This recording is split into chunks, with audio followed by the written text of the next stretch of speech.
Hello friends, welcome in my channel. जैसे कि इससे पहले जो मैंने आपके साथ वीडियो शेयर की थी उसमें मैंने आपको पढ़ाए थे अकाउंटिंग प्रिंसिपल, और मैंने बोला था कि जो मैं नेक्स्ट वीडियो आपके साथ शेयर करूंगी उसमें मैं आपसे उसके पूछूंगी क्वेश्चन आंसर जो कि होंगे एमसीक्यू बेस्ड। ठीक है, तो आज मेरी वीडियो है उसी पे ही। मैं आपसे पूछूंगी कुछ एमसीक्यूज, आपको जितना मैंने पढ़ाया है और आपने जो अपने आप खुद से प्रिपरेशन करी है उसके बेस पे आपको देना है करेक्ट आंसर। तो बिना टाइम वेस्ट किए हुए हम पढ़ते हैं अपनी वीडियो में आगे। So let's start with our question number 1। Which of the following accounting principle state that financial statement should be reflect the assumption that the business will continue to operate in foreseeable future. तो question देख के ही समझ में आ गया होगा कि answer इसका क्या होना चाहिए। आगे बढ़ते हैं ऑप्शन पे। Maturity principle, going concern principle, cost principle, conservatism principle. So think कि कंटिन्यू और to operate in foreseeable future. ठीक है, क्वेश्चन आपसे क्या बोल रहा है कि कौन सा प्रिंसिपल ये बताता है कि फाइनेंशियल स्टेटमेंट हम जो भी रिफ्लेक्ट करेगा वो किस अजम्पशन पे है कि हमारा बिजनेस आगे कंटिन्यू करना करेगा, आगे कई सालों तक रन करेगा, उसके लिए कौन सा प्रिंसिपल हम अप्लाई करते हैं। तो करेक्ट आंसर है option number B is the correct answer, going concern principle. तो बढ़ते हैं नेक्स्ट क्वेश्चन पे। Which of the following is an accounting principle that requires assets to be recorded at their original cost. कौन सा वो accounting principle है जो ये बोलता है कि आपको जो भी अपनी असेट्स रिकॉर्ड करनी है वो किस में, उसकी ओरिजिनल कॉस्ट में रिकॉर्ड करेंगे, ना कि कोई फेयर मार्केट वैल्यू पे, ना कि उसकी किसी भी तरीके की चेंजेस में। ठीक है, आप किस पे लिखेंगे, जो जो उसकी एक्चुअल कॉस्ट है। तो ये कौन सा प्रिंसिपल कहता है कि हमें अपनी असेट्स किस में रिकॉर्ड करनी है, ओरिजिनल कॉस्ट पे। आते हैं ऑप्शन पे। Conservatism principle, materiality principle, cost principle, consistency principle. So I think आप लोगों के दिमाग में करेक्ट आंसर आ गया होगा। इसका करेक्ट आंसर है कॉस्ट प्रिंसिपल। आगे बढ़ते हैं अपने क्वेश्चन पे। Which accounting principle state that a company's financial statement should be prepared based on the assumption that the company will continue to operate to the sorry in the foreseeable future. So question देख के समझ में आ गया, फिर से forcible future का ही है। क्वेश्चन नंबर 1 भी फोर्सिबल फ्यूचर का ही था, लेकिन क्वेश्चन कैसे पूछा गया था, उसमें पूछा था जो भी फाइनेंशियल स्टेटमेंट आपका रिफ्लेक्ट करेगा, रिजल्ट बताएगा, वो कब है कि अगर आपने जो भी कौन सा आपने गोइंग कंसर्न कॉन्सेप्ट आपने अप्लाई कर रखा है, उससे क्या होगा, जो भी करेक्ट आपका वैल्यू दिखाई देगी वो कब दिखाएगी, जब आप फ्यूचर में लॉन्ग रन के लिए कर रहे हैं। इसमें क्वेश्चन को क्या कर दिया गया है, थोड़ा सा घुमा के कर दिया है कि बस उसमें क्या गया, जो भी आप प्रिपेयर कर रहे हैं अपने फाइनेंशियल स्टेटमेंट में। फाइनेंशियल स्टेटमेंट पता है आप सबको क्या होता है, जर्नल से स्टार्ट होता है, पूरा बैलेंस शीट तक आता है। जर्नल्स, लेजर, ठीक है, subsidiary books, trial balance, these are the supportive of the financial statement like trading and PL account. ठीक है, आपका बैलेंस शीट। ठीक है, तो ये चीज जो इनका किसके बेस पे बनता है, जो आपके जर्नल, सब्सिडरी बुक्स, लेजर, ठीक है, ये जो भी आपके बुक्स होती हैं इनके बेस पे हम अपनी बैलेंस शीट बनाते हैं। और क्वेश्चन अब आपसे क्या बोलना चाह रहा है, क्वेश्चन ये कह रहा है, सिंपल सी बात है कि जो भी आप बैलेंस शीट या जो भी आप फाइनेंशियल स्टेटमेंट प्रिपेयर करेंगे, आपने पहले से ले रखा है कि हम बिजनेस अपना लंबे समय तक रन करने वाले हैं। तो इसका डायरेक्टली आंसर बता देती हूँ मैं। इसका आंसर है option number D, going concern principle. ठीक है, क्वेश्चन नंबर 1 भी पूछा गया था, उसमें आपका रिजल्ट जो रिफ्लेक्शन आ रहा था उस पर पूछा गया था, इसमें जो प्रिपेयर करना है उस पर पूछा गया है। आगे बात करते हैं। Which of the following is not an accounting principle. Okay, हम ऑप्शन देखते हैं सीधे। Consistency principle, materiality principle, double entry principle, revenue recognition principle. So मैंने आपको 12 प्रिंसिपल पढ़ाए थे, ठीक है, अकाउंटिंग के। दिमाग आपको देखते ही समझ में, जिन्होंने वीडियो अच्छे से देखा होगा उन्हें देखते ही समझ में आ गया होगा इसका आंसर कौन सा करेक्ट है। तो आते हैं करेक्ट आंसर पे। Option number C is the double entry principle. Double entry principle कोई प्रिंसिपल नहीं है, डबल एंट्री मेथड होता है कि डेबिट और क्रेडिट एक एंट्री के दो रिफ्लेक्शन होते हैं, डेबिट एंड क्रेडिट। ठीक है, तो डबल एंट्री प्रिंसिपल आपका अकाउंटिंग प्रिंसिपल नहीं है। आगे बढ़ते हैं। Which accounting principle requires a company to disclose all significant information that could affect the reader's understanding of the financial statement? तो क्वेश्चन क्या कह रहा है आपसे, which of the following principle requires a company to disclose all the simple से सारे financial significant जो भी हैं सारी इन्फॉर्मेशन डिस्क्लोज करनी है। कौन सा प्रिंसिपल कहता है? ऑप्शन दिखाती हूँ, तब तक सोचिए आप। ऑप्शन है materiality principle, full disclosure principle, consistency principle, conservatism principal.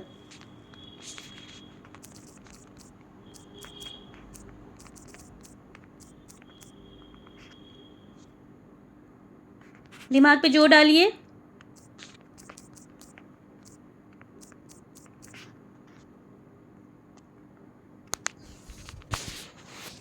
मैंने आपको पहले ही बताया था, पहले मैं ऑप्शन बता देती हूँ। B option is the correct answer, full disclosure principle. मैंने सिंपल से बताया था कि कोई भी स्टेटमेंट, कोई भी इंफॉर्मेशन जो आपके जितने भी शेयर होल्डर्स हैं या जो आपकी कंपनी से जुड़े हुए हैं उनको पता होनी चाहिए। तो फुल डिस्क्लोजर प्रिंसिपल कहता है वो सारी डिटेल आपको अपने शेयर होल्डर्स को, अपने कंपनी के जितने भी होल्डर्स हैं उन्हें आपको बताना पड़ेगा। ठीक है, वो सारी चीज़ें आपको डिस्क्लोज करनी पड़ेगी। तो option number B is the correct answer, full disclosure principle. आगे बढ़ते हैं। Which accounting principle requires that expenses be recorded when they are incurred regardless of when payment is made। दिमाग पे जोर डालिए तुरंत। मैंने आपको पढ़ाया था तो मैंने बोला था कि एक्सपेंसेस तभी रिकॉर्ड कर देने हैं जबकि वो इनकर्ड हुए, ना कि तब जब वो पेमेंट हो रहे हैं। तो ये कौन सा अकाउंटिंग प्रिंसिपल है? ये बोलता है कि जब एक्सपेंसेस आपने इनकर्ड किए, यानी एक्सपेंसेस जैसे ही हुआ, ठीक है, आपने तुरंत उसको रिकॉर्ड करना है, ना कि जब आप उसका पेमेंट कर रहे हैं। मान लीजिए आज आपने कोई रिपेयरमेंट का खर्चा किया, ठीक है, आपने पेमेंट नहीं किया, वो आउटस्टैंडिंग है ना, लेकिन क्या कर रहे हैं, उसको रिकॉर्ड अपने स्टेटमेंट में आज ही करना है। अगर अप्रैल में पेमेंट कर रहे हैं मार्च का खर्चा, तो ये नहीं कि हम नेक्स्ट फाइनेंशियल ईयर में उसको रिकॉर्ड करेंगे। We have to record in this financial year. ठीक है, तो ऑप्शन पे आते हैं सीधे। Revenue recognition principle, matching principle, going concern principle and cost principle. तो इतना बताया, याद आया कौन सा अकाउंटिंग प्रिंसिपल था। आगे बढ़ते हैं। इसका B is the matching principle. आपने याद किया, ध्यान दिया होगा कि कोई भी खर्चा, ठीक है, जिससे हम रेवेन्यू रिकॉग्नाइज कर रहे हैं अपना, ठीक है, हमारा रेवेन्यू जनरेट हो रहा है, उसके अगेंस्ट हमने जो भी खर्चा किया है, भले वो हमारा पेमेंट अभी बाकी है, हमने ना किया हो, we will treat in our financial like outstanding. कुछ भी हो, outstanding salary, outstanding expenses, outstanding repair, whatever, outstanding rent, कोई भी खर्चा हो जिससे हमारा रेवेन्यू बना, रेवेन्यू जनरेट हुआ। ठीक है, तो मैचिंग प्रिंसिपल क्या कहता है कि आपको वो रेवेन्यू उसी फाइनेंशियल ईयर में करना है रिकॉर्ड। आप उसको आउटस्टैंडिंग करके रिकॉर्ड करोगे, ना कि आप उसको नेक्स्ट फाइनेंशियल ईयर में कि हम नेक्स्ट ईयर पेमेंट कर रहे हैं तो नेक्स्ट ईयर हम करेंगे। नहीं, जिस ईयर खर्चा किया है, जिस ईयर एक्सपेंसेस आपका जनरेट हुआ है, उसी ईयर ही आपको उसको रिकॉर्ड करना है। मैचिंग प्रिंसिपल ये कहता है। ठीक है, आगे समझ में बढ़ते हैं आगे। Which accounting principle requires that a company record revenues when they are earned regardless of when payment is received? अब रेवेन्यू ऑप्शन बता दिया मैंने आपको, लेकिन कोई बात नहीं, चलिए हम बढ़ते हैं आगे। रेवेन्यू जब अर्नड हो रहा है, कह रहे कि which accounting principle requires that the company record revenue when they are earned. ठीक है, आपको कब रखना, जब रेवेन्यू आपका जनरेट हुआ तभी आपको लिख देना है, ना कि तब जब आप उसका पेमेंट रिसीव कर रहे हैं। जब आप रेवेन्यू रिसीव कर रहे हैं तब। तो ऑप्शन पे आते हैं matching principle, cost principle, revenue recognition principle या going concern principle. Option number C मैंने बोल दिया था, रेवेन्यू रिकॉग्निशन प्रिंसिपल। ठीक है, रेवेन्यू रिकॉग्निशन प्रिंसिपल कहता है कि भाई आज आपका रेवेन्यू जनरेट हुआ, सपोज मेरा आज कमीशन बनता है 5 लाख रुपए, तो 5 लाख रुपए मैं आज अपने फाइनेंशियल स्टेटमेंट में दिखाऊंगी, ना कि अप्रैल में मुझे वो पेमेंट रिसीव्ड हुआ तो मैं अप्रैल में दिखा रही हूँ। ठीक है, सपोज मार्च का मेरा था, ठीक है, अभी मेरी बैलेंस शीट जो बन रही होगी 22 से 23 बनेगी। ठीक है, यानी 1 अप्रैल 2022 से 31 मार्च 2023 तक की बनेगी। अब मार्च में कोई मेरा कमीशन बन गया, अब उस कमीशन को भले ही मुझे अप्रैल में, भले 1 अप्रैल को ही क्यों ना रिसीव्ड हो, तो मैं 1 अप्रैल में नहीं दिखाऊंगी उसे, मैं दिखाऊंगी जब रेवेन्यू रिकॉग्नाइज हुआ, जब रेवेन्यू जनरेट हो गया। ठीक है, आगे बढ़ते हैं। Which accounting principle requires that a company use the same accounting method and procedure from one accounting period to the next। Question कहता है कि which accounting principle requires that a company use same accounting method. बहुत अच्छा है। मैंने first class में ही जब मैंने फर्स्ट वीडियो पर क्लास पढ़ाई थी इसकी, तभी मैंने बताया था कि उस अकाउंटिंग प्रिंसिपल के बारे में जो मैंने आज यूज़ किया है, नेक्स्ट ईयर भी उसको फॉलो कर रही हूँ और आगे भी फॉलो कर रही हूँ, तो वो कौन सा प्रिंसिपल है। बात करते हैं। Materiality principle, consistency principle, conservatism principle या गोइंग कंसर्न प्रिंसिपल। सिंपल सी बात है कि जैसे मैंने डेप्रिसिएशन का आपको एग्जांपल दिया था, याद करिएगा कि डेप्रिसिएशन में अगर मैं अभी डिमिनिशिंग बैलेंस मेथड या रिड्यूसिंग बैलेंस मेथड दोनों एक ही होते हैं, डिमिनिशिंग बैलेंस मेथड अभी दिखा रही हूँ, नेक्स्ट ईयर भी मैं डिमिनिशिंग बैलेंस मेथड ही दिखाऊंगी, थर्ड ईयर भी मैं डिमिनिशिंग बैलेंस मेथड ही लगाऊंगी अपनी एसेट्स पे डेप्रिसिएशन के लिए। तो उससे मुझे क्या पता चलेगा कि एसेट्स की एक्चुअल वैल्यू क्या थी और एक्चुअल में एसेट्स ने जितनी उसकी कॉस्ट थी उसके अकॉर्डिंग कितना उसने वर्क किया। अब मैंने आज मान लो दिखाया डिमिनिशिंग बैलेंस मेथड से, नेक्स्ट ईयर मैंने स्ट्रेट लाइन मेथड यूज़ कर लिया, उसके नेक्स्ट ईयर मैंने तो मेरे लिए कैलकुलेशन, मेरे फाइनेंशियल प्रिपरेशन के लिए मेरे लिए कैलकुलेशन कितनी प्रॉब्लम क्रिएट करेगा। तो ये प्रिंसिपल मैंने जब आपको पढ़ाया था तो मैंने सेम यही एग्जाम्पल दिया था। आई होप आप सबको याद आ गया होगा। तो मैं सीधे ऑप्शन पे आती हूँ। Consistency principle. कंसिस्टेंसी प्रिंसिपल कहते हैं कि अगर आपको ओवर द पीरियड या नेक्स्ट ईयर या नेक्स्ट टू नेक्स्ट ईयर आपको अपनी कंपनी की एक्चुअल फेयर और ट्रू वैल्यू देखनी है, फेयर फेस देखना है, यानी एक्चुअल क्या आपकी कंपनी कितना वर्क कर रहा है, आपका ऑर्गेनाइजेशन कितना प्रॉफिटेबल है, उसके लिए आपको जो भी आप रूल अप्लाई करते हैं वो कंसिस्टेंसी आपको 2-3 साल या लंबे पीरियड तक के लिए सेम रखना पड़ेगा। इसमें आपको मैंने इसे स्ट्रेट लाइन डेप्रिसिएशन का मेथड बताया था। तो option number B, consistency principle is the correct answer. आगे बढ़ते हैं नेक्स्ट क्वेश्चन पे। Which accounting principle requires that a company report assets and liability separately from the equity in its financial statement. बहुत अच्छा question है, ठीक है। मैंने जब आपको थ्योरी पढ़ाई थी तो उसमें भी सेम ये लिखा हुआ था, ठीक है। आगे बढ़ते हैं क्वेश्चन पे। कह रहा है क्वेश्चन हमसे कि कौन सा वो प्रिंसिपल है जो कहता है कि असेट्स और लायबिलिटी, ठीक है, एकदम अलग दिखनी चाहिए। आते हैं। Matching principle, cost principle, maternity principle या एंटिटी प्रिंसिपल। तो दिमाग पे डालिए जोर, बढ़ते हैं आगे। डी, एंटिटी प्रिंसिपल, जिसका नाम था बिजनेस एंटिटी प्रिंसिपल, ठीक है। बिजनेस एंटिटी प्रिंसिपल था तो एंटिटी प्रिंसिपल। ऑप्शन में क्वेश्चन में ये पूछा, मैंने बिजनेस नहीं लगाया क्वेश्चन में, मैंने कहा एंटिटी प्रिंसिपल लगाती हूँ, तो बिजनेस एंटिटी प्रिंसिपल बोल लीजिए, एंटिटी प्रिंसिपल बोल लीजिए, वो जिसमें ओनर से आपकी असेट्स एंड लायबिलिटी सेपरेट होती हैं, ठीक है। आगे बात समझ में, आगे बढ़ते हैं। Which accounting principle requires that a company use the accrual basis of the accounting. कौन सा अकाउंटिंग प्रिंसिपल ये बोल रहा है आपसे कि कंपनी को अक्रूवल बेसिस यूज करना है अकाउंटिंग के लिए। ऑप्शन देखते हैं। Going concern principle, consistency principle, revenue recognition principle या मैचिंग प्रिंसिपल। आते हैं इसके करेक्ट आंसर पे। आपको सोच लिया होगा आपने option C, revenue recognition principle, ठीक है। यानी अक्रूवल बेसिस पे हमने काम कर दिया, हमारा रेवेन्यू रिकॉग्नाइज हो गया, मिल बात में रहा है तो नो टेंशन, पर रेवेन्यू हमारा रिकॉग्नाइज हो गया, रेवेन्यू हमारा जनरेट हो गया। आगे बढ़ते हैं हम इसमें। Which accounting principle requires that a company record and expenses in the same period as the revenue it helped to generate? कौन सा अकाउंटिंग प्रिंसिपल है जो आपसे ये कह रहा है कि company record and expenses in the same period as the revenue it help to generate. अभी मैंने थोड़ी देर पहले ही इसका स्टेटमेंट दिया था। ऑप्शन पे आते हैं। क्वेश्चन ने आपसे क्या बोला, समझ में आया? क्वेश्चन ने बोला कि भाई वो कौन सा प्रिंसिपल है जो कहता है आपसे कि रेवेन्यू रिकॉग्नाइज करने के लिए, रेवेन्यू जनरेट करने के लिए आपने जो भी आपने एक्सपेंसेस किया है उसको भी उसी समय ही लिखना है, सेम पीरियड में। आते हैं आगे। Maternity principle, matching principle, consistency principle, going concern principle. मेरे ख्याल से सबके दिमाग में आ गया होगा करेक्ट आंसर, तो टाइम वेस्ट ना करते बढ़ते हैं करेक्ट आंसर पे। B is the correct answer, matching principal.